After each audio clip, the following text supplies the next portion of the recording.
Hello friends, welcome back to my channel, and if you're new here, welcome. Thanks for clicking on the video. Today we're going to do the 2021 bullet journal setup, the initial setup where you do things that you keep track of for over the year, as opposed to all the monthly setups or trackers that you do. It's going to be set up a little different than usual. I had a lot of trouble with filming with my phone overheating and stuff, so we're going to do a walkthrough instead, and I might try to throw some stuff in there. So first of all, this year I got an Archer and Olive notebook. It's in the size B5, which is a lot larger than usual for me. I've only done A5s. It's got a very canvasy texture to it, and it's got really cute moons and stars on it, so I'm pretty excited about it. It's also got 2 tabs on it to keep your place, and one of them has a little ampersand on it. Also in the back, it has a pen holder and a little pocket to keep stuff like stickers and scraps of paper in. So for the setup, I did very minimal coloring except for on this first page, which is the grid spacing that you'll see a lot of bullet journalers do. This is my first time using it, so we'll see if it helps out. You want to split it up into whatever amounts you think you're going to use. Like if you often separate your pages in half or in thirds or quarters, then this will kind of show you how to do it without having to do the math every single time. So you can just pop over to this page, and that's why you kind of want to put it on the left side, and you can just see like, oh, I want to split it in thirds. That's going to take me, 11 or 10 spots. We'll see if it helps. I'm not sure what I'm doing on this page yet. I might do like a quote page just to kind of enter into the journal, but I couldn't think of something yet. The next setup is my future log, which I find really helpful because I obviously only do 1 month at a time when I'm setting up my journal. So any appointments you make or events you have in a month you haven't made yet, you put here, and then you can flip back to it when you're making that month's journal, and you'll have it all written down already. And I personally don't usually write the names of the month until I'm doing that one, because then it's fun. I can kind of do it in the color theme that I used for that month, and maybe even the font. I used some really cute washi tapes that my coworker and friend Whitney gave me. They're all like stars and moon things, which, as we've already learned, I really enjoy. And for the colors, I mainly just used like purples and gray and silver, stuff like that. I also did this in a fun way where I put the first 6 months and then I cut one page and then I did the second 6 months. So it's kind of its own little setup, and it doesn't feel separate, and I didn't have to do the title twice or anything, but I think it came out really cute.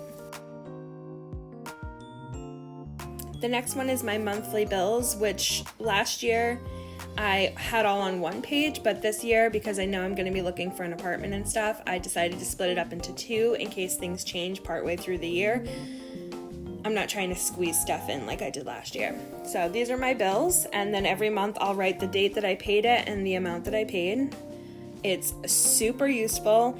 It really, if you're anything like me, then it feels very calming to have it all written out, so you're not wondering what's coming out when. It's set up. I even wrote them down kind of in order of how they get paid throughout the month. My next 2 pages are my goal planner for the year, and I'm gonna write them down later. I just hadn't fully decided on them when I made this. And also I can change them throughout the year or come up with them, maybe something happens during the year and I want to add a new goal that has to do with that new thing that happened. And then a really good way to achieve your goals is to write down measurable ways to do it. So say you want to save $1,000 in your savings account, then you could write under ways to achieve, you want to save $50 from each paycheck or something like that. So it kind of breaks things down and makes it seem a lot more attainable, because a lot of goals are attainable, but they seem unattainable if we just think of them as one whole big thing. The next one, the YouTube ideas, is just me trying to keep my thoughts in order. And there's 3 columns, one for bullet journal ideas, one for any art ideas, because I'm thinking about doing like paint with me's, or anything else like makeup or clothing or anything. And then down at the bottom, at the end of the month, I'm going to write down how many subscribers I have to see if it changes throughout the year, which I hope it does. Please subscribe. The next page is one of my favorites. It's a year in photos is what I called it last year, but I decided to be cute and call it 525,600 minutes, because that's how many minutes are in a year. And then for every month, you'll just put down a picture of something cool that happened that month, or important, or just something memorable about that month that you have a picture of. I personally use my Canon Ivy. It's really great. It's Bluetooth and it just prints directly from my phone. And it has these little pictures in them that you can peel off the back of them, and they're already sticky. So you don't even really you don't have to cut or add glue or anything like that. Super easy, just prints out and you stick them in. The machine was, I think, about $100, and then the replacement photo paper works out to be about 50 cents a piece. That was really important to me because I didn't want to buy the machine and then the sticker paper be super expensive, so I never buy it again. That would be a waste.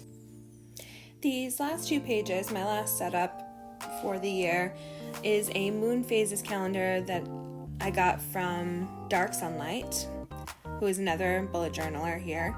I really want to start getting into my metaphysical side, and part of that is using the moon, which I'm already a fan of. So in this chart, we have all the months of the year and all the days of the months that they could potentially have, and then I'm going to fill it out with the phases of the moon that are happening on those specific days during that month. And then at the bottom, it just says what those mean, because I'm not going to write out the words new moon, but I'm going to put, a filled in circle. So that's it. Thank you so much for watching. Stay tuned because I've got another video coming very soon. Don't forget to like, comment, subscribe, and I'll see you on Instagram.